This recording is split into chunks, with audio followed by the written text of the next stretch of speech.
Vitaj na mojom kanáli Obdivuhodný vesmír a poď spolu so mnou odkrývať jeho tajomstvá a zákutia, kde sa skrýva ešte mnoho záhad a neprebádaných miest. Nezabudni ma podporiť odberom kanála, lajkom, komentárom a zdieľaním tohto videa. Čierne diery sú záhadné telesá, ktoré popierajú fyzikálne zákony, ako ich poznáme. Veda nám hovorí, že sú to objekty s koncentráciou hmoty s tak vysokou hustotou, že ich gravitačná sila zabraňuje úniku akýchkoľvek častíc. Z toho vyplýva, že nič, ani elektromagnetické žiarenie vrátane svetla, nemôže uniknúť gravitácii tejto mŕtvej hviezdy. Čo by sa však stalo, ak by mal niekto tú smolu, že by sa ocitol blízko čiernej diery tak, že by prekročil horizont udalostí a spadol do jej útrob? Tu je 10 zaujímavých a bizarných teórií, ako by tento dobrodruh mohol skončiť. Klonovanie. Súčasťou tejto teórie je tzv. Informačný paradox. Pre jeho pochopenie si musíme predstaviť, že pôvodne do čiernej diery cestovali dvaja astronauti. Volajme ich Peter a Lucia. Kým Peter prekročil hranicu, z ktorej už niet pre neho návratu, Lucia si to rozmyslela a neprekročila horizont udalostí. Petra teraz pozoruje, ako sa pomaly vzdialuje, naťahuje, až sa úplne vyparí. Pre Luciu je Peter v tomto momente mŕtvy. V skutočnosti on však ďalej žije a pokračuje na svojej objaviteľskej púti. A tu prichádza teória klonovania. Podľa niektorých vedcov totiž možno tento paradox prekonať len tak, že existujú dve Petrové reality. V jednej sa javí Lucii ako mŕtvy, v tej druhej žije ďalej, ako by sa nič nestalo. Špagetizácia. Predpokladá sa, že tento efekt nastáva, ako náhle vstúpite do horizontu udalosti čiernej diery. Slapové sily z masívnej gravitácie na vás pôsobia v porovnaní so súdržnosťou vášho tela tak agresívne, že vás roztrhajú na kúsky. Ak by ste sa rozhodli strúhať frajera a skočili by ste hlavou napred do čiernej diery, prejavilo by sa to tak, že by ste začali vyzerať ako špagety.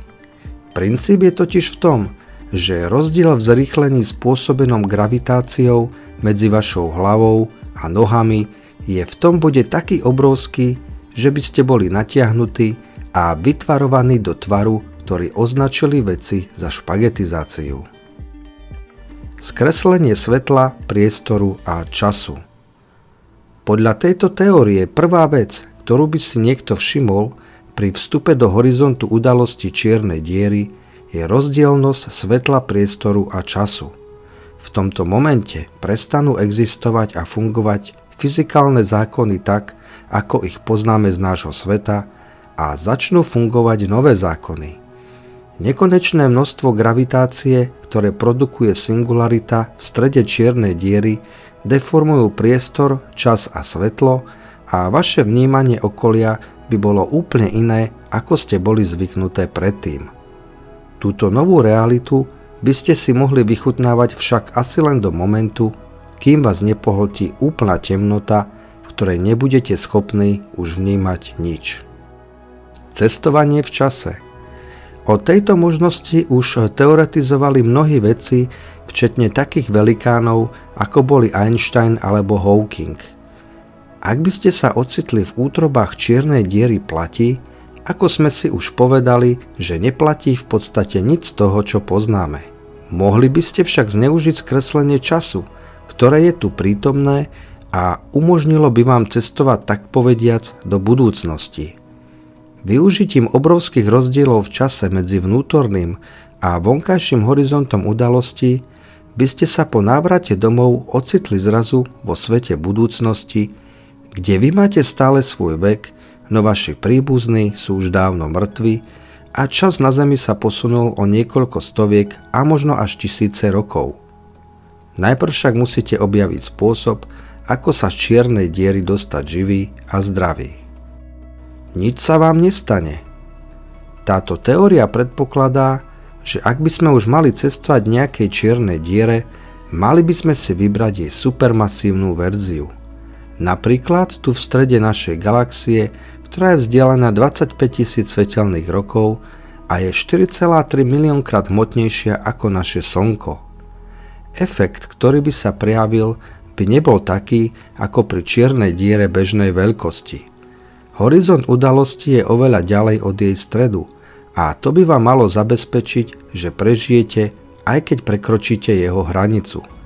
Boli by ste tu v pohode, kým by ste nezomreli od hladu, dehydratácie alebo by ste nenarazili na singularitu. Túto teóriu sformuloval v roku 1963 Roy Kerr. Veril, že ak by sa umierajúce hviezdy zrútili vo vnútri rotujúceho prstenca neutrónových hviezd, potom by bolo možné vstúpiť do čiernej diery bez zranenia, pretože vytvorená odstredivá sila by zabránila vzniku singularity. Nedostatok singularity v čiernej diere by znamenal, že by ste sa nemuseli báť nekonečných gravitačných síl a teda by ste mohli žiť svoj život v úvodzovkách normálne. Einsteinová myšlienka šťastného vstupu. Vychádza z teórie, že ak by ste cez horizont udalosti prešli v určitom voľne klesajúcom pohybe, boli by ste schopní uniknúť obrovskej gravitačnej sile čiernej diery. Znamenalo by to, že človek by pri voľnom páde prestal cítiť svoju vlastnú váhu a čokoľvek iné, čo by v rovnakom čase spadlo s vami, by vôbec nepadalo, ale skôr by sa vznášalo. Einstein rozvíjal túto myšlienku, na ktorej postavil svoju svetovo uznávanú teóriu všeobecnej relativity tak, že aj keď voľne padáte do boh vie čoho, nedokázali by ste si všimnúť, že padáte, kým nenarazíte na singularitu čiernej diery. Teória bielej diery. Ako je už známe, všetko, čo pohltí čierna diera, sa stratí z dohľadu vonkajšieho pozorovateľa v jej útrobách. Čo však zostáva veľkou otázkou je, kde tieto častice končia. Jedna takáto teória hovorí, že čokoľvek skončí vo vnútri čiernej diery, vychádza na jej druhom konci, ktorým je biela diera. Biela diera je teoretický objekt, ktorý sa správa presne opačne, ako je sestra čierna diera a všetko, čo je v nej, vychrlí proste von do vesmíru. Platí tiež, že do bielej diery nie je možné vstúpiť, lebo jej odstredivá sila tomu zabraňuje. Ak sa vám podarí prežiť pád do čiernej diery a dokonca vyletieť z bielej diery, máte zásadnú smolu.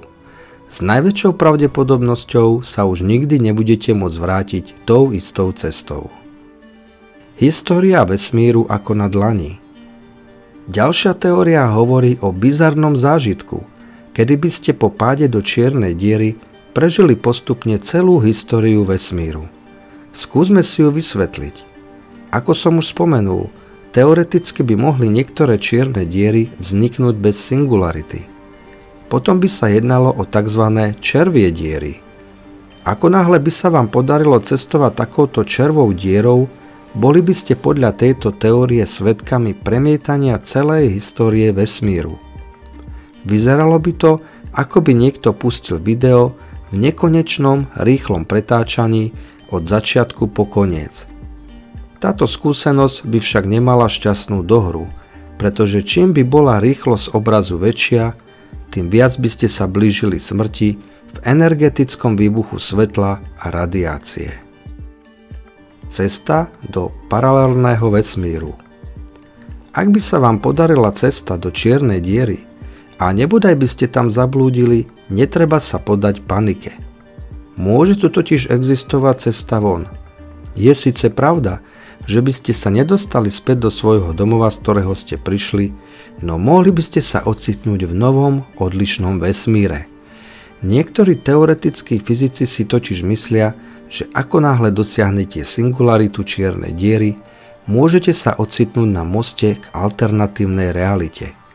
Čo by ste tam videli, je už naozaj záležitosť sveta fantázie.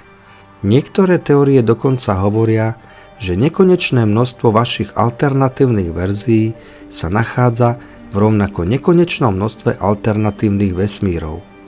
Zachovali by ste sa v týchto iných vesmíroch inak ako v tom domovskom? Zistite to jedine tak, že sa vydáte na cestu do čiernej diery a bude platiť táto teória.